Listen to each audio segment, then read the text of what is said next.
High. জীবনে যখন কখনো কখনো অনেক আনন্দ আসে, ঠিক তেমনই কখনো কখনো এতটাই দুঃখ আসে যে আমরা শুধু মন খারাপ করেই বসে থাকি। তখন আর কোনো কিছু করতে ভালোই লাগে না, এমনকি ভিডিওটা যে বানিয়েছি এটা এডিট করে আপলোড করতেও আমার ভালো লাগছিল না। কেন জানো?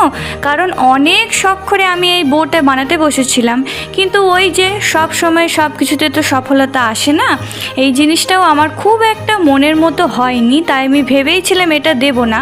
কিন্তু একটা কথা আছে না, যে আমরা যখন হাল ছেড়ে দিই বাবা মা কিন্তু সব সময় আমাদের পাশে থাকে। আর আমার সব থেকে বড় পাওনা হলো তোমরা। এই যে তোমরা প্রত্যেক দিন সুন্দর সুন্দর কমেন্ট করো, এটাতে আমার আরও এনার্জি বেড়ে যায়।